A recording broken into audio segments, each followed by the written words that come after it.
मिश्रा जी के यहाँ पहला लड़का हुआ तो पत्नी ने कहा, बच्चे को गांव के सरकारी विद्यालय में शिक्षा दिलवाते हैं। मैं सोच रही हूँ कि सरकारी विद्यालय में शिक्षा देकर उसे अच्छा नागरिक बनाऊंगी। मिश्रा जी ने पत्नी से कहा, अच्छा नागरिक बनाकर इसे भूखा मारना है क्या? मैं इसे बड़ा अफसर बनाऊंगा ताकि जिंदगी में कामयाब बने। मिश्रा जी सरकारी बैंक में मैनेजर के पद पर थे। पत्नी धार्मिक थी और इच्छा थी कि बेटा संस्कारी बने, लेकिन मिश्रा जी नहीं माने। दूसरा लड़का हुआ।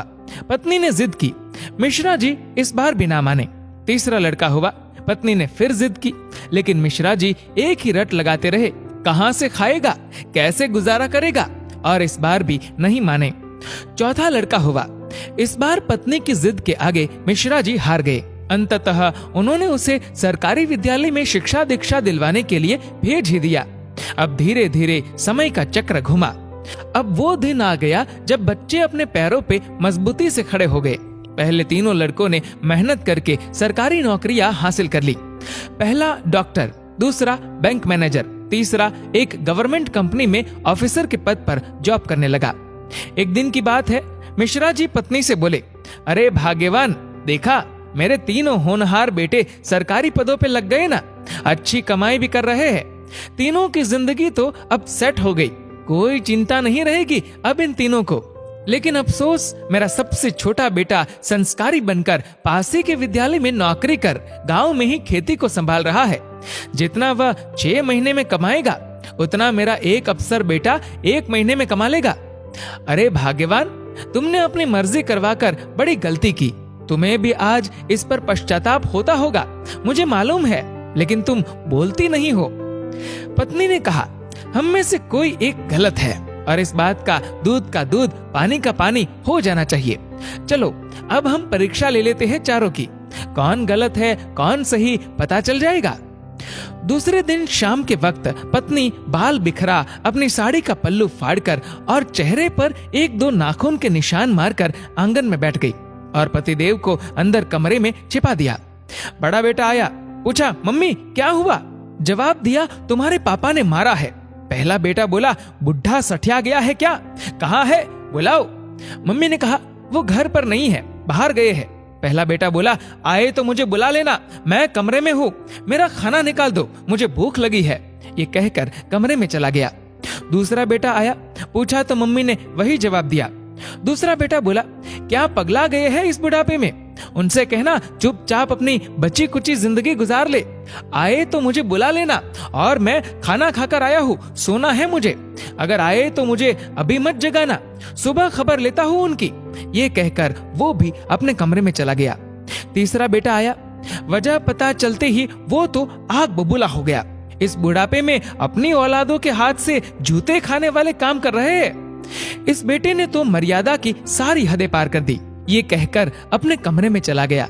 मिश्रा जी अंदर बैठे बैठे सारी बातें सुन रहे थे। ऐसा लग रहा था कि जैसे उनके पैरों के नीचे से जमीन खिसक गई हो और उनके आंसू नहीं रुक रहे थे। किस तरह इन बच्चों के लिए दिन रात मेहनत करके इन्हें पाला पोसा, बड़ा आदमी बनाया, जिनकी तमाम गलतियों को मैंने नजरअंदाज करके आगे बढ़ाया, और ये ऐसा बर्ताव अब तो बर्दाश्त ही नहीं हो रहा। इतने में चौथा बेटा घर में ओम ओम ओम करते हुए अंदर आया। माँ को इस हाल में देखा तो भागते हुए आया। पूछा तो माँ ने अब गंदे गंदे शब्दों में अपने पति को बुरा भला कहा। तो चौथे बेटे ने माँ का हाथ पकड़कर समझाया कि माँ, आप पिताश्री की अर्धांगिनी हो, वो आपके बिना अधूरे है। अगर पिताजी ने आपको कुछ कह दिया तो क्या हुआ? मैंने पिताजी को आज तक आपसे बदतमीजी से बात करते हुए नहीं देखा। वो आपसे हमेशा प्रेम से बातें करते हैं। जिन्होंने इतनी सारी खुशियां दी, आज नाराजगी से पेश आए तो क्या हुआ? हो सकता है आज उनको किसी बात को लेकर चिंता रही हो ना हो माँ, आपसे कहीं गलती जरूर हुई होगी। पिताजी आपका कितना ख्याल रखते हैं, याद है ना आपको? 6 साल पहले जब आपका स्वास्थ्य ठीक नहीं था तो पिताजी ने कितने दिनों तक आपकी सेवा की थी। वही भोजन बनाते थे, घर का सारा काम करते थे, कपड़े धोते थे। तब आपने फोन करके मुझे सूचना दी थी कि मैं संसार की सबसे भाग्यशाली औरत हूँ। तुम्हारे पिताजी मेरा बहुत ख्याल रखते हैं। इतना सुनते ही माँ बेटे को गले लगाकर फफक फफक कर रोने लगी। मिश्रा जी आंखों में आंसू लिए सामने खड़े थे। अब बताइए क्या कहेंगे आप मेरे फैसले पर? पत्नी ने मिश्रा जी से पूछा। मिश्रा जी ने तुरंत अपने बेटे को गले लगा लिया।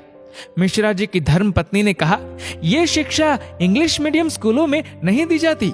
ये शिक्षा तो परिवार के व्यवहार व संस्कारों से मिलती है।